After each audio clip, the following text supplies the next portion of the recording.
il est, comment dire, tout à fait envisageable que, alors, il y a des exemples étrangers. En Belgique, ils ont mis 2 ans. En Allemagne, 2 mois. En Allemagne, ils ont mis 3 mois. 3 mois. Mais, je ne sais pas si vous avez vu. Aux Pays-Bas, plusieurs mois aussi. Comment ? Aux Pays-Bas, plusieurs mois aussi. Aux Pays-Bas, plusieurs mois aussi. Mais par exemple, en Allemagne, ils ont mis 3 mois et ils ont sorti un contrat de gouvernement de 195 pages. Ouais. Bon. Mais ils savent où ils vont. Ils savent où ils vont. On n'a pas cette culture. Malheureusement, on a une culture bonapartiste, jacobine, verticale.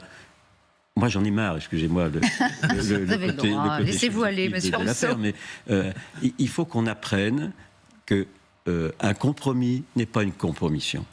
Il faut qu'on apprenne, et les Français l'ont dit, il y a 3 minorités. Il y a 3 minorités, donc il n'y a pas une... Mais chacune dit qu'elle est majoritaire, ou non, mais presque. attendez, si une minorité impose son programme, c'est plus de la démocratie, c'est de la dictature. Mais 3 minorités Une minorité. n'est pas synonyme forcément de blocage, vous dites, en gros.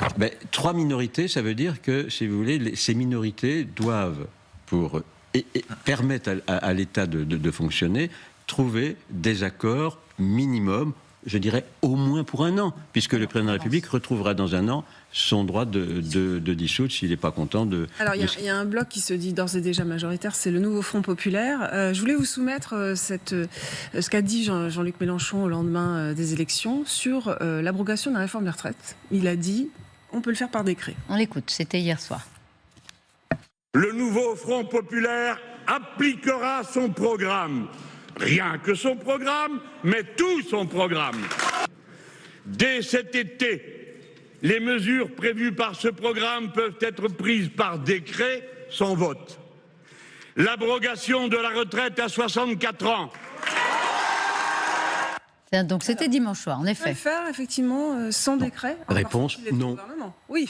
Réponse, je suis désolé, c'est d'ailleurs très surprenant parce que si en tant que constitutionnaliste, j'avais lu le programme constitutionnel du nouveau Front populaire, ils se disent parlementaires. Bon, là, c'est pas du tout une position de quelqu'un qui est favorable au régime présidentiel, c'est une position de quelqu'un qui est favorable à un régime présidentiel. Une loi ne peut être abrogée que par la loi. Une autre loi. Ce qui est possible, en revanche, c'est que les décrets d'application de la loi ne soient pas pris. Ça, c'est possible. S'il y a un gouvernement du nouveau Front populaire, il peut ne pas prendre les décrets d'application de la loi. En revanche, un décret ne peut pas abroger la loi. Mais en revanche, une loi peut défaire ce qu'une loi a fait. Alors, ce que j'ai cru lire, mais vous êtes le maître arbitre, c'est que, par exemple, le nouveau Front populaire pourrait décréter l'abrogation.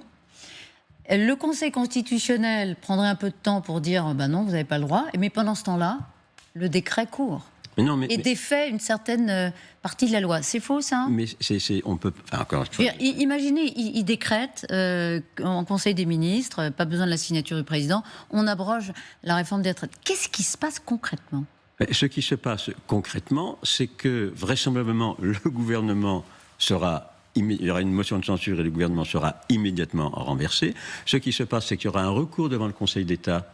Le Conseil d'État. Pour, pas le Conseil constitutionnel, pour le Conseil d'État, pour faire apprécier par le Conseil d'État la légalité du décret d'abrogation d'une loi. Et évidemment, la réponse est quasiment connue.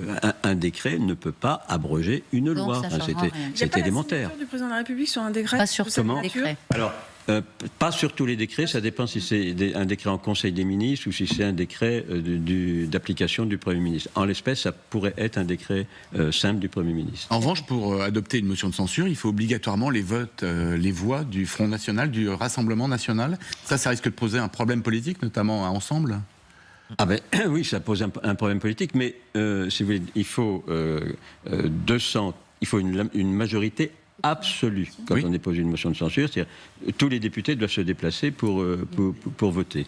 Et évidemment, ça conduit à ce qu'il y ait un mélange des voix, mais on l'a déjà vu de 2022 à 2024, le Rassemblement national a voté des motions de censure déposées par la gauche, et on a vu, je parlais tout à l'heure du gouvernement Rocard, le Parti communiste a voté une motion de censure contre le gouvernement Rocard en mêlant ses voix aux voix de la droite. Alors, Dominique Rousseau. Dominique Rousseau, sur la coalition, vous allez entendre François Bayrou qui dit grande coalition, en gros des socialistes jusqu'aux républicains, et Bruno Retailleau LR qui dit moi j'en veux pas, écoutez. On a besoin de réunir ce grand courant central du pays qui s'est exprimé parfois au centre-gauche, parfois au centre-droit, parfois à la gauche démocratique, parfois à la droite républicaine, et le centre. Ça, c'est un doux rêve. Est-ce que vous me voyez, franchement, gouverner avec François Hollande, avec des hommes et des femmes de gauche? On est d'accord sur rien. D'accord sur rien, ça a un peu du plomb dans l'aile déjà.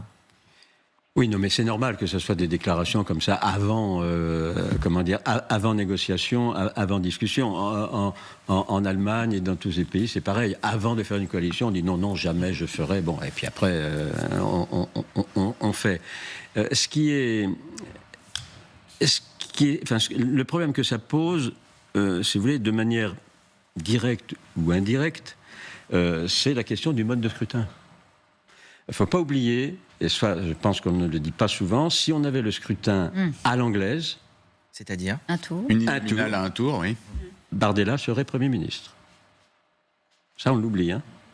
Parce que il a fait 34 ou 35 ou 36, je ne sais plus. Il a fait 35 avec ses alliés. Bon, eh bien, il aurait aujourd'hui la majorité absolue et il serait Premier ministre.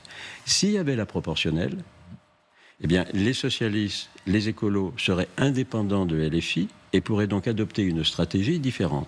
Donc, si vous voulez, le mode de scrutin est assez important dans la construction d'une coalition de gouvernement, je dirais. Hein. Alors là, bon, les postures prises entre certains qui disent « ça sera tout mon programme », d'autres qui disent « bon, qu'est-ce qui va se passer ?» Encore une fois, il va falloir discuter pour savoir quelle coalition n'aura pas contre elle 289 voix. Oui.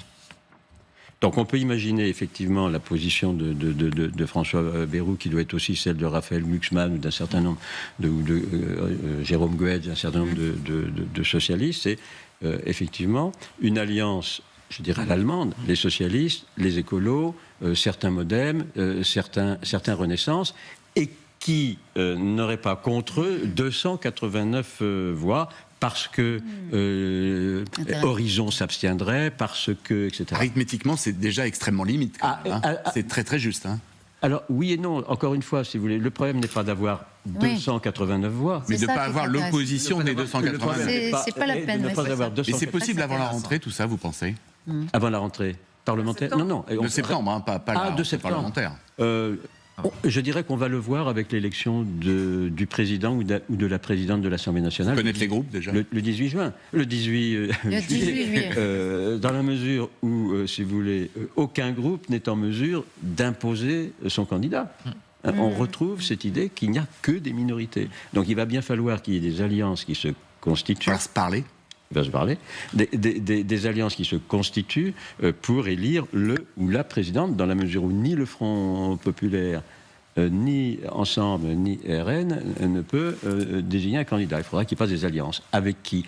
Et ça, c'est peut-être pour ça que Macron dit il faut attendre la structuration du Parlement, c'est-à-dire quelle alliance va se constituer pour élire le président de l'Assemblée nationale. Il faut attendre que se structurent les groupes parlementaires, parce qu'il est très possible qu'à l'intérieur du Front populaire, ce soit le groupe socialiste qui soit majoritaire.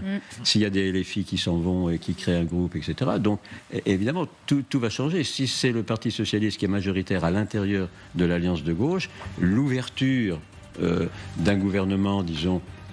Alors là où François Bayrou, alors je comprends sa position, mais d'un point de vue constitutionnel, la logique parlementaire est de prendre dans le groupe majoritaire, donc l'alliance de gauche, la personne qui peut constituer un gouvernement. Merci.